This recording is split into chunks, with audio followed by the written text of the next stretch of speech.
Hi there, Terry back again.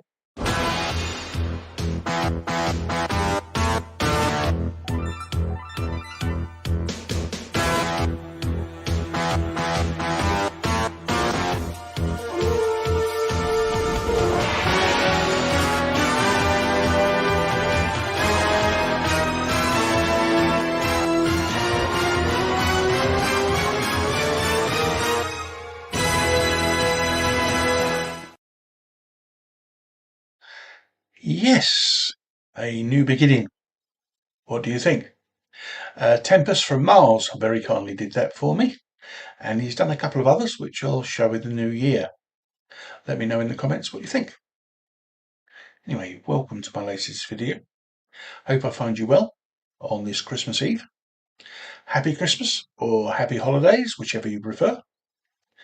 This is my new not Christmas video, about a character that was in a Christmas movie that came out in February of 1989. So leave your thoughts in the comments. Okay, we begin. An 8-issue miniseries by Boom Studios. Die Hard Year 1. It was written by Howard Chaykin, art by Stephen Thompson and Matthew Wilson.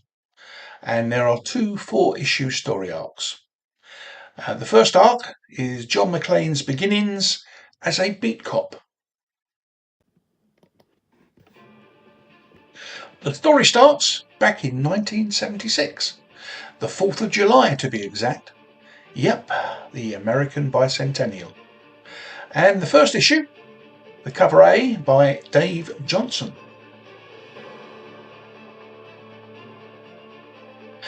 And we are introduced to McClane as he is walking towards the police station in Midtown Manhattan.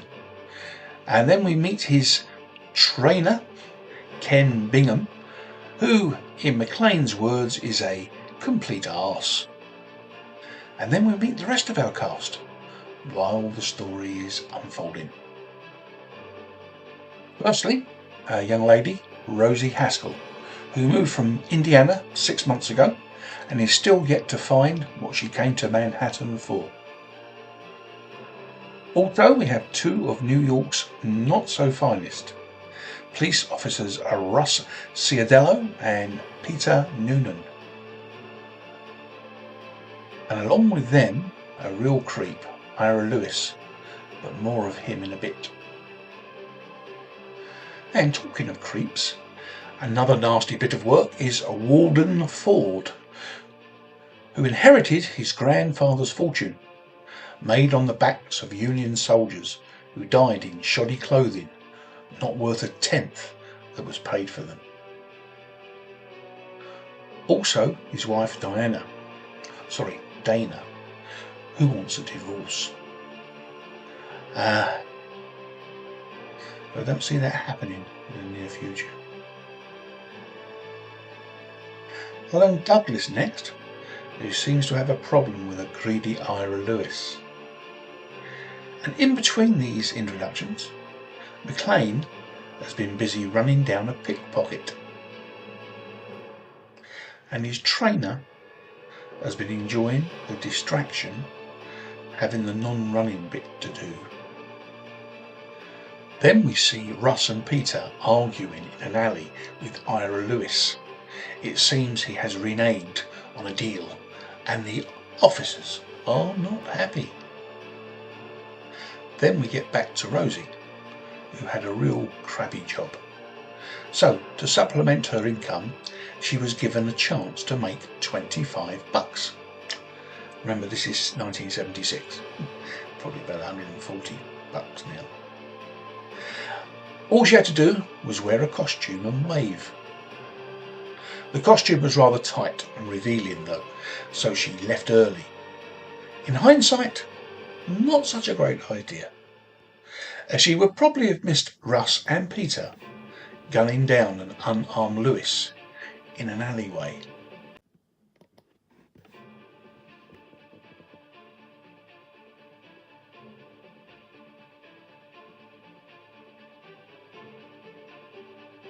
Right, issue number 2. This is the cover B by HAAWK. The issue opens with Rosie still staring down the alley. The cops are deciding what to do with the body, and then a disturbance by a cat causes them to turn around. They begin to chase Rosie, but not being the fittest, they lose her in the 4th of July crowd. Meanwhile, McLean and his trainer are apprehending a patriotic flasher. Bingham wants to flatten him. While they are arguing, the flasher makes his escape. Alan Douglas, at his local gym, is not happy with a phone call he's just had. And McLean and Bingham are mistaken for a security detail for a yacht gala by Dana Ford. Meanwhile, Rosie is on a subway train heading to her destination. Alan Douglas turns up near the yacht, just having something to eat from a vendor parked on the quay. Dana is busy flirting with McLean, but his mind is elsewhere when he notices the very gorgeous, his words, Rosie walking by. Not that he knows her name at the moment. Russ and Peter are patrolling the streets searching for Rosie. Again, not that they know her name at the moment. They bump into Bingham, asking him if he had seen her. They make up a story of her being a cool girl and want to get her on the straight and narrow. Bingham says he'll keep his eyes peeled. McLean meets Dana's husband, and within a few seconds McLean can sense the animosity between them. Russ and Peter are talking about killing Rosie when they find her. They spy her in the crowd and make chase, but meanwhile a pervert in the crowd has a feel of what he has no right feeling, and Rosie runs off. The cops make chase. Rosie finds her destination, a float rigged out as the Stars and Stripes. Her costume is one of the 50 stars, so she now is hiding in plain sight. Talking of sight, the cops lose her amongst all the crowds, and as Rosie had had a long coat covering most of her costume, they had yet to put 2 and 2 together. They now believe they are royally screwed, and Alan Douglas joins them, not so much worried about cops may be wanted for murder.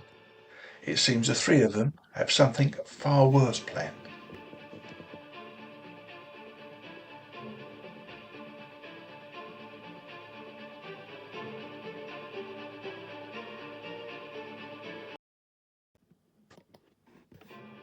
Right, number 3. Cover A, this time by Dave Johnson.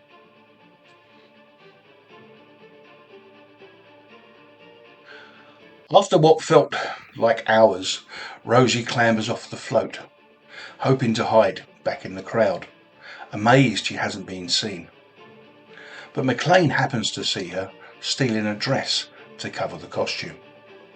When he confronts her, she is scared speechless, not knowing if these are her last minutes on Earth. McLean, though, is interrupted by Dana Ford, and on her arm, the police commissioner. And while the commissioner is giving McLean his instructions for providing security on the yacht, Rosie slips away. A little later, we see Alan, Russell and Peter meeting up, Peter explaining they still haven't found the girl. But then Peter sees Rosie on the yacht. They head her way, but she cleverly attaches herself to an elderly gentleman who likes her attention. They back off, but they don't seem too perturbed with the situation. Later in the evening, Dana arrives. She is in a dress that's probably 20 years too young for her, and is overly flirtatious with McLean, which leaves him speechless. We see Peter and Russell on a harbour patrol boat getting ready for something. McLean sees Rosie amongst the guests on the yacht, and then we see what Russell and Peter have really been planning: robbing the guests on the yacht. McLean manages to get Rosie and himself away, This is during Walden arriving with his security team. Unfortunately for Walden, it seems they are not actually working for him. Take two. Rosie tells McLean about the two cops that murdered a man while they are hiding in the lower deck's kitchen. And on the deck, the thieves are busy removing people of their valuables and moving crates about.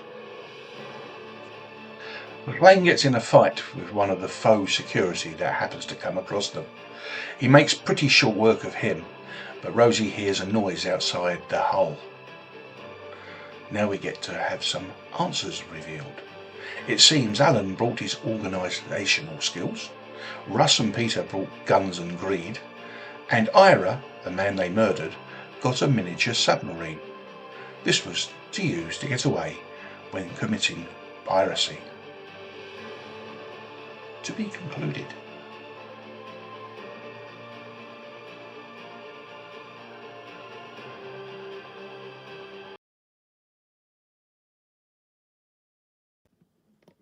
Right, number 4. Cabaret by Dave Johnson and Joe Jusko. And the last story of this story arc opens with Alan Douglas explaining to the captives the normal thing in these situations. Basically, be good and quiet and you won't get hurt. He of course is lying, because his helpers are at this moment walking around the ship planting dynamite. It seems he knows Walden Ford and they have a conversation. Russell and Peter aren't impressed with the conversation. And neither is McLean, who, along with Rosie and an unconscious faux security guy, are behind one of the doors. McLean states to Rosie, it's all about the money. Rosie says what? He says, it's always about the money. McLean hides Rosie and then makes his way through the corridors, trying to find out what is going on. He sees the faux security planting said dynamite.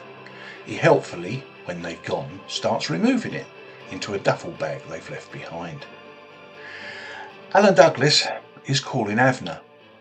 This is the guy that McLean had subdued and hidden. He gets Russ and Peter to go looking. They get a shock meeting McLean, or at least Russ does. He pulls his gun and fires, missing McLean, and they get into a fight, which McLean eventually wins, unfortunately having to shoot dead Russ. Rosie witnesses this and runs off scared, and then she is caught by Peter. And meanwhile, when all the shooting is going on, some of the other faux security head down to where the noise is coming from. Shame for them, as McLean has to take them out as well.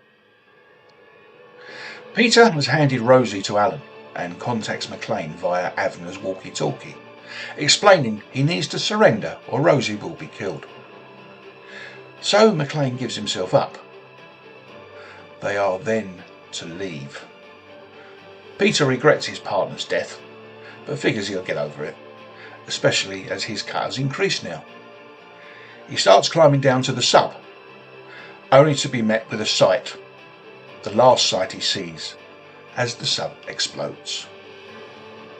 It seems McLean, after retrieving all of the dynamite, put it in their getaway sub. There was pandemonium. Rosie pulled away from Alan Douglas, and McLean retrieved his guns and shot and killed the last 3 faux security. Douglas, still armed, attempts to shoot McLean. Douglas was only doing this to get revenge on Walden Ford. Now, as McLean slings a sack at him, full of money, he thinks, why this guy, a nobody, has ruined all my plans, as McLean subdues him. He is given thanks from all quarters, Walden, Rosie and Dana, especially Dana. Reaching the end of this tale, John McLean is promoted to Detective 3rd grade. He says bye, kind of, to his training officer Ken Bingham, as in, if he sees him again it will be too soon.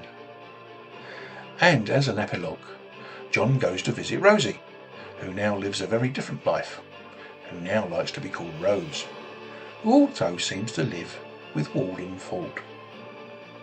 And as the curtain goes down, McLean intimates to himself, seems I wasn't the only one to get a promotion on the 4th of July.